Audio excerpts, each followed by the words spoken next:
రచించినటువంటి బాలలార పుస్తక పరిచయ సభ మన గ్రంథాలయంలో జరుపుకుంటున్నందుకు చాలా సంతోషంగా ఉంది.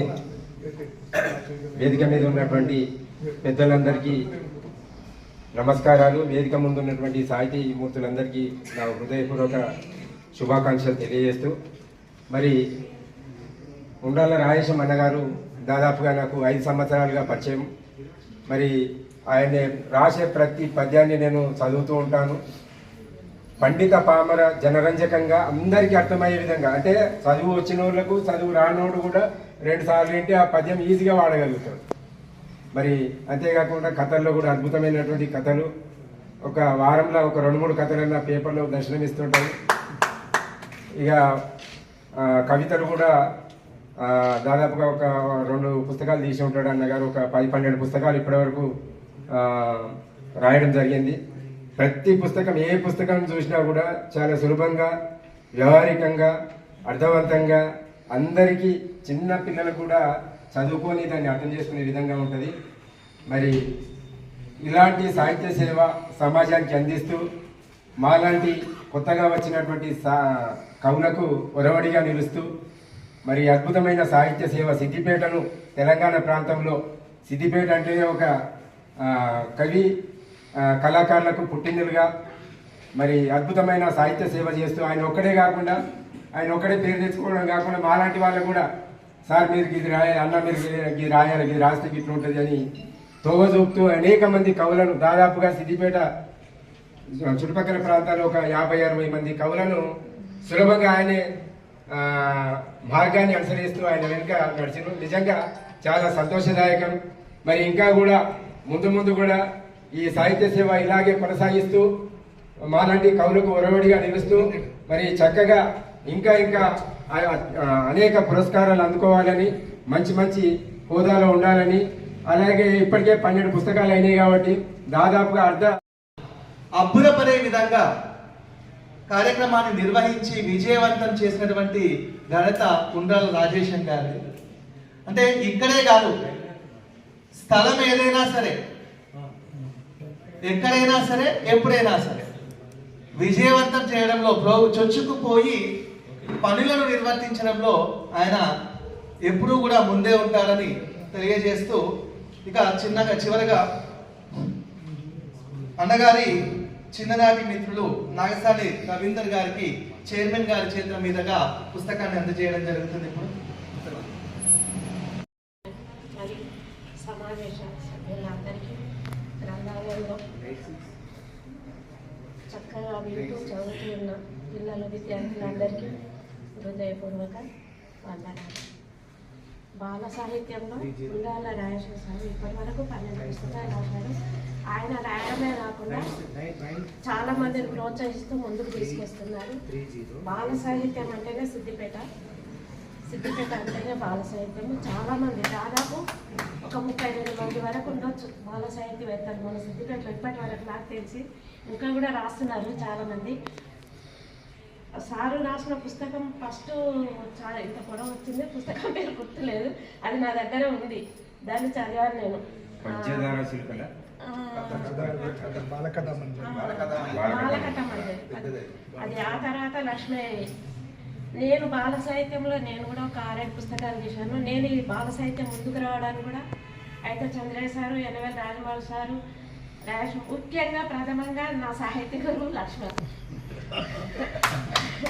ఒక బాలగేయాలే కాకుండా కథలు, పద్యాలు, ఆటవాళ్ళ పద్యాలు, రామాయణంలో దాదాపు ఒక 1200 పద్యాలు రాశాను. పుస్తకం తీయడానికి రెడీ ఉన్నాను. ఒక 4 ఖండాలు రాసి తర్వాత డిస్టర్బ్ అయింది, నాది రాయలేకపోయాను.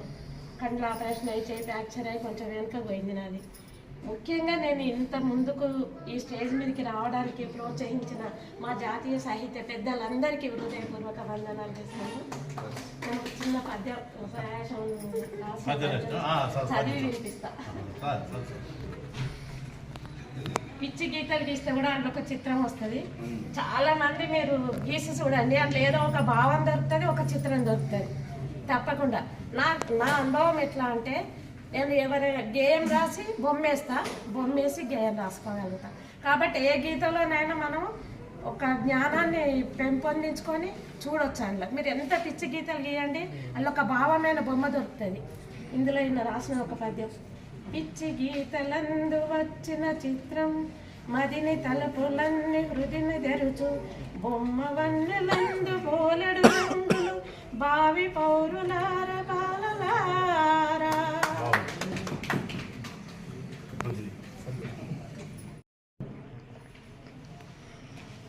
ఆదరణీయ సభాధ్యక్షులు డాక్టర్ తాతయ్య గారు, మిగతా సభలో ఆసీనులైనటువంటి పెద్దలందరికీ ప్రత్యేకమైనటువంటి నమస్కారాలు తెలియజేస్తూ, ఇంతకుముందు వక్తలు భావి పౌరులారా బాలలారా ఈ మకుటం పెట్టి చాలా అందంగా రాశారని చెప్పేసి అన్నారు. వీటిలో బాలులకు హితబోధ చేసినటువంటి కూడా కొన్ని పద్యాలు కాబట్టి నాకు చాలా అద్భుతంగా అనిపించినాయి. బాల్యంలో మనం గడిపినటువంటి మధుర క్షణాలను గుర్తు చేస్తూ కూడా బాలకు నైతిక విలువలు తెలియజెప్పాలనేటువంటి ఉద్దేశంతో కూడా కొన్ని పద్యాలు కాబట్టి చాలా అద్భుతంగా ఉన్నాయి. ఇంతకుముందు చెప్పినట్టుగా ఆ పద్యాన్ని లోతుగా విశ్లేషణ చేసుకుంటే కానీ దాని యొక్క అర్థం మనకు తెలిసినట్టు లేదు. అద్భుతంగా ఉన్నాయి. ఒక 2 పద్యాలు చిన్నగా: మదిన తప్పులున్న మనసంతా గాయాలు, తప్పు మీద తప్పు తాండవం. మన మనసులో తప్పులు జరిగితే ఆ తప్పు మీద తప్పు చేయడానికి మనం అనుకోకుండా తప్పులు చేస్తూనే ఉంటాం. తప్పు తుంచినంత తనువంత సంభ్రమం. ఆ తప్పు కనుక మనం మధ్యలో నుంచి తీసేస్తే మనం ఉల్లాసంగా ఫ్రీ అయిపోతాం. అద్భుతమైనటువంటి భావన పిల్లలకు చెప్పాలి నీతిగా. ఇంకోటి కూడా: జాతి కులం నుంచి జగతి నందునలో రక్తం ఒకటి కారణమున్నాను. అద్భుతంగా జాతి కులం అనుకుంటే మనం అనవసరంగా గొడవలు చేసుకుంటూ ఉంటాం. అంతా రక్తం చూసి ఎవరు రక్తం చిందించినా కానీ ఒకే రకంగా ఉంటుంది కదా. ఇట్లాంటి భేషజం ఎందుకు, భేదభావం ఎందుకు అని చెప్పేసి ఇవి 2 కనబడ్డట్టు, ఇంకోసారి కూడా కనబడ్డట్టు అనిపించింది. బాగుంది. కులము మతము జాతి కుల్లిన ముచ్చటలు, రక్తం ఒకటి చూడు రాజసమున, సర్వ ప్రాణులందు సర్వేశ్వరుడిని చూడు. చూడండి, అద్భుతంగా భావము చాలా గొప్పగా ఉంది. ఈ పిల్లలకు నైతిక విలువలు, నీతి బోధ అనేటువంటి పుస్తకాలు చిన్నప్పుడు మేము చదువుతున్నాం, కానీ ఇప్పుడు పిల్లలకు లేవు. ఇట్లాంటి పుస్తకాలు కనుక మనం ఇచ్చినట్టుంటే అద్భుతంగా విద్యార్థులు సాధారణ పదాలతోనే అద్భుతమైనటువంటి భావాన్ని ఇంపజేసారు. చాలా గొప్ప రచయిత. వాస్తవానికి బాల సాహిత్యము అంటే సిద్దిపేటగా ప్రసిద్ధి చెందింది, దాంట్లో ఏమాత్రం సందేహం లేదు. 2వ తరంలో బాల సాహిత్యం అంటేనే ఉండాల, ఇంకా వేరే దానికి లేదు. పర్యాయపదంగా మారిపోయింది. బాల సాహిత్యానికి పర్యాయపదంగా ఉండాల రాయేషం మారిపోయింది. తర్వాత ఇంకొకటి, ఆయన లోపల బెరుకు అనేటువంటిది లేదు, బెరుకు అనేటువంటి భావం లేదు. ఎక్కడికైనా చొచ్చుకుపోయేటువంటి తత్వం ఉన్నది. మరి ఎంత పెద్ద వాళ్ళైనా కానీ ఏం చేస్తారు, సమన్వయం చేసేటువంటి గొప్ప గుణం ఉంది ఆయన. కాబట్టి ముందుకు సాగిపోతున్నాడు. ఇంకా భవిష్యత్తు కూడా ఇంకా ఉజ్వలంగా ప్రకాశించాలని చెప్పేసి, సిద్దిపేటకి మణిహారంగా నిలవాలని చెప్పేసి ఆకాంక్షిస్తూ, ఇంకొకటి పిల్లలకు ఒక చిన్న సమయం ఎంచుకుండా చదవాలి ఘనంగా, చిన్న సమయం కూడా వృధా చేయొద్దు, మంచిగా చదవండి అని చెప్పేసి. గడిచినట్టు వేళ తుడిచిపెట్టి, పోయింది అయిపోయింది, అది ఫాస్ట్ ఇస్ ఫాస్ట్, రేపటి గురించి ఆలోచించు, గట్టిగా చదువు అని చెప్పి ముందు చూపు కొరకు ముచ్చటించబడి, నువ్వు ఏది ప్రయత్నం చేసినా భవిష్యత్తు కోసం ఆలోచన చేయు అని చెప్పేసి చాలా అద్భుతంగా అనిపించినాయి.